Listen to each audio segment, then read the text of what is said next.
I don't think so.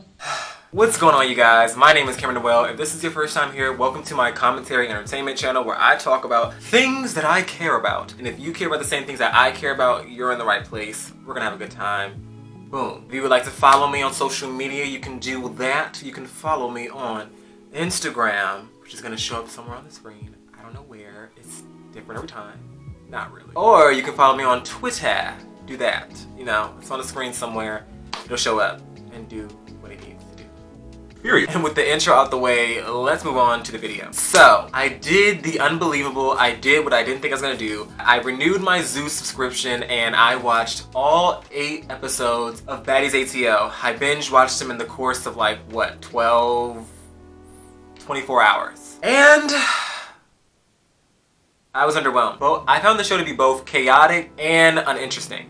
It was really just a very underwhelming experience. I was watching reviews of the show and the reviews weren't raving at all, so I really had low expectations, but like it was really just a bunch of like, nothing. It was a lot of people doing a lot, yet somehow giving nothing, you know? The first thing that I didn't like was that it felt forced. It feels like all these bad girls came together into a mansion for the purpose of having beef and drama with each other to make entertainment. It feels very forced. That's like an organic beef. It feels just so overproduced, so unauthentic, and I'm not interested in that at all. On top of that, when the show was airing, people are getting on live in the Baddies ATL mansion and like spoiling content. You're spoiling your own content, which is like counterproductive to you trying to, I don't know, brand something and make a good show. Whack. And then on top of that, it was a lot of behind the scenes stuff. Like Natalie and Tanisha are producers, and they're also cast members, and then we're having meetings about what we're gonna do on the show, and we're having meetings about what we're gonna do with the brand and how we're gonna make the show and make the brand. And I feel like all this behind the scenes stuff should have took place before the camera crews even got out here. Like why are we the audience seeing this drama? And on top of that, Tanisha and Natalie are executive producers, but they're beefing with each other and they're beefing with the girls, and Natalie's fighting the girls. On what TV show did the executive producers put hands on the castmates? On what reality show do you see the executive producers talking about drama behind the scenes? It just seems very unplanned, unorganized, and it seems like they're just throwing everything at the wall and hoping that something sticks. And it was not interesting at all. It was really stupid. And then on top of that, not to be ageist, but you know, Bad Girls Club was petty. It was petty, it was childish, but these were like 21, 22, 23-year-olds, people like fresh out of college, people who, you know, are on their own for the first time since high school, so like it made sense. But like, we're watching these girls, some of whom have had children, with the exception, I believe, of Christina, Janelle, and Seven. Everybody else is like, you know, in their early to mid 30s, possibly late 30s in Natalie and Tanisha's case. I don't think so. And I think that y'all fighting over makeup and who said what and who went live and who's recording and who's doing this and who's talking too loud, and it just is very sad. Hold on, we gotta stop this shit right here. It comes off very sad and very desperate to clinging to their past Bad Girls antics. It's just really stupid. But those are just some general things that I just don't like about the show. But we're gonna get into more specific things. So I already touched on this a little bit, but like Natalie and Tanisha. I don't think so. I feel like they're very unprofessional EPs. I feel like they're very extra and their relationship feels very forced. Like it just feels like when they have conversations with each other, there's like 100 plot points. And they go on these long tangents and switch things and switch tones and switch moods that it just feels very weird. It feels like it feels like a first time writer writing a script. Like why are Tanisha and Natalie having a conversation and Tanisha's getting so mad that she's walking to the door and then to the table, and to the door, to the table, to the door again. Like she's walking away and coming back like 500 times. And it's like, this feels very unrealistic and very extra and very unauthentic.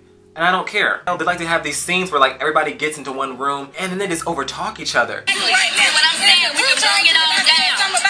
I can bring it on down. Like, this, I'm gonna say that for later. And honestly, y'all, when I was watching this, I was honestly playing a video game while watching this because I was like, I cannot focus on just solely this. It was really boring. I even skipped some parts because I was like, this is cringy. I cringed a lot while watching this. It was very cringy. Natalie and Tanisha's antics on the show, it just feels like one big joke. And your show should not feel like one big joke unless it's a comedy. And while there's funny moments on the show, they're not enough for me to want to like be interested in. It's really not great. It's a lot. No. Okay, and next I'm gonna talk about Sydney. Sydney Star. I mean, I don't want to sound like a broken record, but she just seems so extra, so forced, so rehearsed. A lot of the things she does come out of nowhere. And then we're gonna talk about Sydney Star. Like Sydney Star's a trans woman. She's a self-proclaimed trans diva, and she's been around a lot. I don't know her history with like Chingy and like world star hip hop. I don't know. Not interested. I'm not saying this, and I want to be very sensitive about what I'm about to say. I'm not saying that Sydney Star has to be the representation for like the LGBTQ community and like trans people. Like no one person should have the responsibility of representing their entire community on their shoulders. They shouldn't. But taking out the trans aspect of it, Sydney Star did not represent herself well on the show whatsoever. Like at all. She's harassing people. Like there's literally a scene where Tanisha's like, Sydney, I just need a moment, give me a minute. And Sydney's literally following her, harassing her. And Tanisha's basically begging her like, leave me alone. I just need a second to breathe. And Sydney's like just following her. It's just so extra. Even when she cries and gets emotional, it's extra.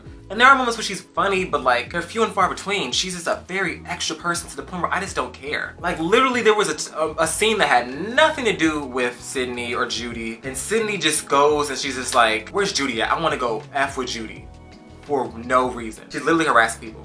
That's not okay. And now with that being said, Judy has done some really foul things, spitting on Sydney, making transphobic comments. But one thing I'm gonna talk about that. We're gonna talk about that because I don't play with my trans brothers and sisters. We don't play about that. But one thing I don't like is that Sydney uses trans as like a negative connotation, which is weird considering that she's a trans woman. And she uses trans as an insult against Janelle and Judy, saying, oh, you look like you're trans. You look more man than me. You look like you have a penis. And it's like, why are you doing that? Why are you using your own identity as like an insult against someone else? It's very counterproductive. It's very unnecessary. Also, I don't like that because it puts both Judy and Janelle are both black women. And it puts them as cisgender women in the position where they have to defend their femininity because you're like, essentially you're accusing them of looking manly or mannish or manly in some form and not non-feminine. So now they have to defend their own femininity. And then they run the risk of people being like, well, what's wrong with being trans? Why are you so against being trans?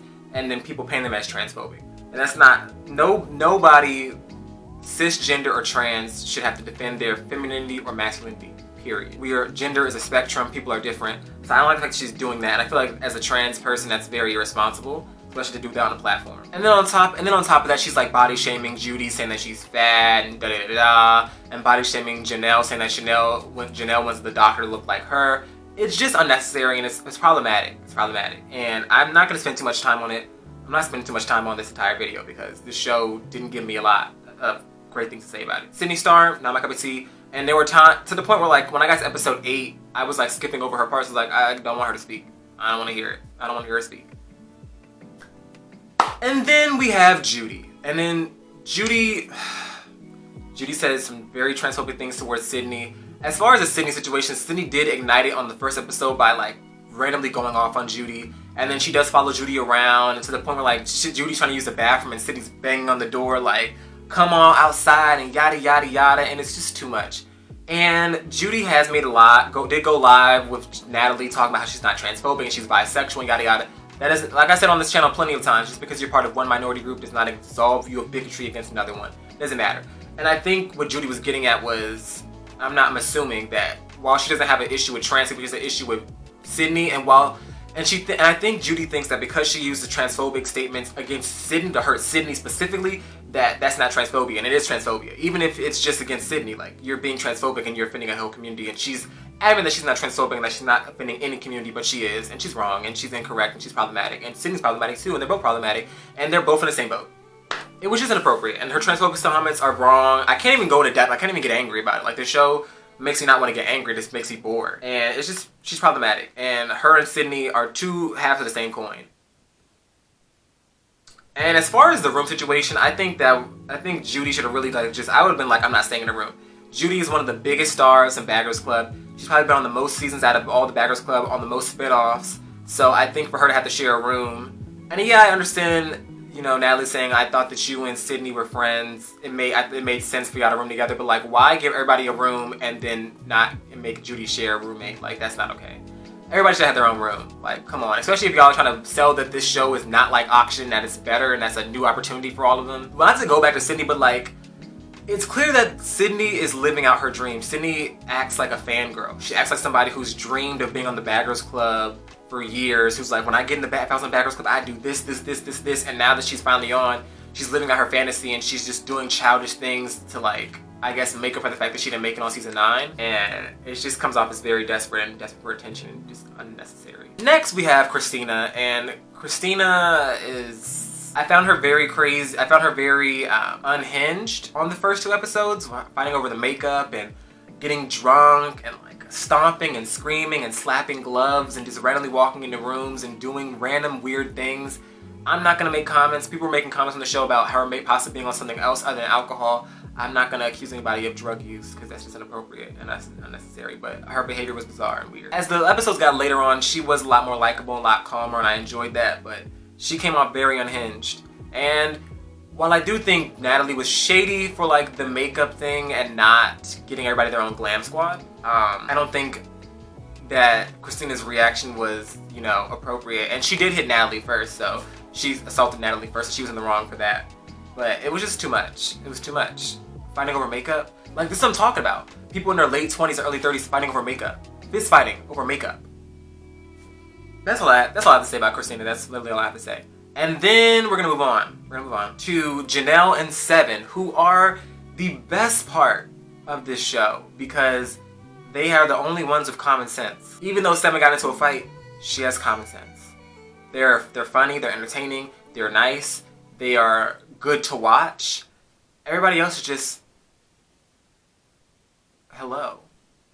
That's all I have to say. Seven and Janelle, thank you so much. Best part of the show. Best part of the show. All I gotta say. And then of course, last but not least, I'm gonna mention Sarah. Sarah, out of all of her seasons, Sarah's always come off as somewhat likable on all of her Bad Girls Club seasons and reality show appearances. She came off very unlikable on this. Very unlikable. She comes off as very narcissistic, and Janelle summed it up very, very nicely. No matter what anybody says, Sarah will always relate it back to herself. If you say, oh my gosh, I lost $1, Sarah's gonna be like, 2 years ago I lost $1, and then somebody like called, and then my grandmother called me and I got ice cream and yada. Like, it's long-winded explanations.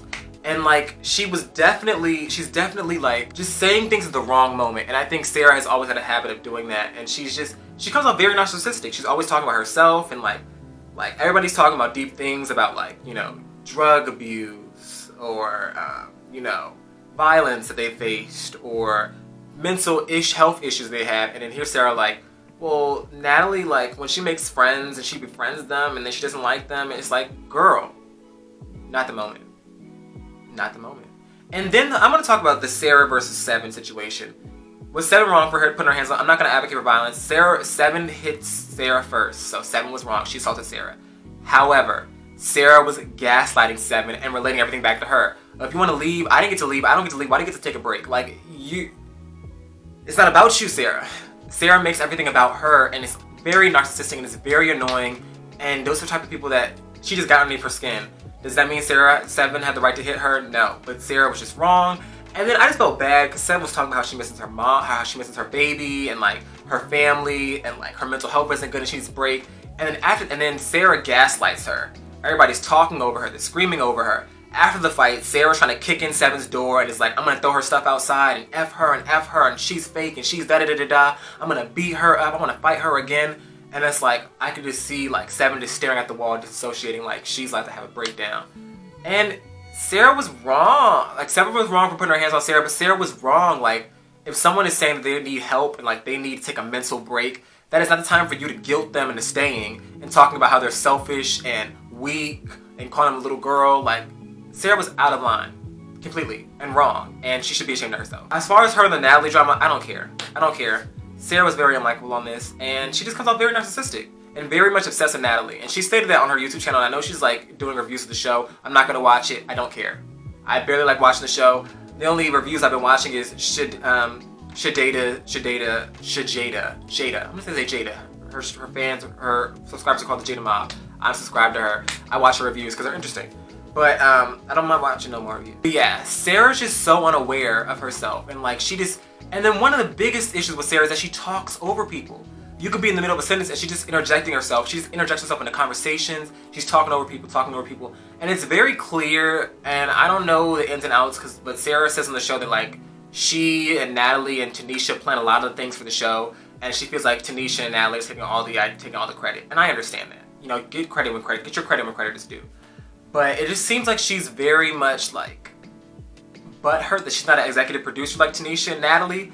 And that is starting some insecurities in her, and she's just like, it's unbelievable how like Sarah doesn't know how to read a room. Like she will constantly talk. Like we could be having a conversation and like you and I have moved on from point A to point B to point C, but because Sarah has something to say about point A and she didn't get to say it, she's gonna wait till we get to point F and then going on a long tangent about point A while also trying to get in points B through E into the comment. The lack of self-awareness. One thing, all I gotta say is, for Sarah on Baddies ATL, read the room. And with that being said, I'm gonna mention some moments I hated. There were some funny moments, y'all, but not enough for me to put them on the script that I wrote for this video. So, no. So things that I did not like. I really didn't like the fact that the man who threatened Sydney, when they were going to the club and Sydney was like starting with Judy and calling people fake in the van, and the guy in the front is like, I'm a street dude, I'll beat you up, I want to fight her, you gonna respect these women, and it's like, it's othering, he's doing it because she's trans, and he clearly doesn't see her as a woman, because if that was any other cis woman in the car who was like calling everybody fake, would he have been like, Natalie, Tanisha, Janelle, Seven, Sarah, Christina, get out the car, I want to fight you? No, he wanted to fight Sydney because she's trans, and he still sees her as the gender that she used to go by, and that was inappropriate to me. Him threatening her, like, one, they're all women, cisgender women and a trans woman. You're a man, stay out of women's business, and you shouldn't be threatening her. That just sounded very, very inappropriate. And like, why are you're doing a lot. Sydney was wrong. She was doing a lot. She was instigating and she was being annoying and she was being irritating. But when did being irritating and being annoying become like a prerequisite for violence? When did, because someone's annoying, we get the right to put our hands on them? When did that become a thing? Crazy to me. It was inappropriate. I hated it, and I thought that was very wrong. And I'm glad that he didn't put his hands on Sydney. I think Sydney handled that very well. But I'm never gonna advocate. And then I know, and Janelle and Judy have made comments about like, if Sydney puts her hands on me, it's gonna be a domestic violence situation. I'm not gonna touch that, because I don't think there's a way I can like talk about the topic and like not get in hot water, so I'm gonna walk away from that. But I'm just gonna mention it. It was a little messed up for them to say that, but I'm not gonna touch it in depth. Sydney is a black trans woman. Regardless if I find her annoying or irritating or unfun to watch or inauthentic or whatever, I'm never gonna advocate for violence against black trans women on any platform. No. Not when black trans women are being killed in the streets. No. Next was, as I mentioned, Sydney following Tanisha and harassing her, and Tanisha's basically begging her to let her have 2 minutes by herself. Now, I hate people who harass people, and honestly, if someone would do that to me, like my anxiety would go up and I'd probably curse them out. Don't follow people. Do not follow people when they need a break. Don't do that. The next thing I didn't like was Sarah's temper tantrum after her fight with Seven, and her kicking in the door, and her threatening to throw Seven's stuff out, and her trying to assault Seven again. And it's like, walk away. And I will say, Sydney was really messed up for Sydney to be like, Sarah, you didn't see Seven about to hit you? Like, I saw it coming. Everybody saw it coming. It was clear that Seven was like about to assault her. Like, I saw it coming. Everybody saw it coming, but Sarah didn't see it coming. And then the whole thing, she snuck me. She didn't sneak you because she like hit you with a phone and then punched you in the face. So you can't sneak someone, punch them in the face. The next two things I didn't like was Christina's drunk antics. It was too much. It was annoying. I was like, this is bizarre. This is weird. What are you doing? Go sit down. Go lay down. Take a nap. The next thing I didn't like was Judy's transphobic comments, as usual. And then last but not least, the thing I didn't like was Sydney talking.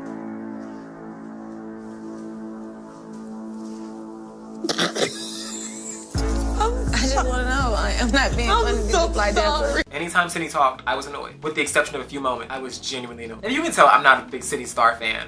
I find her to be a lot. And I don't need it.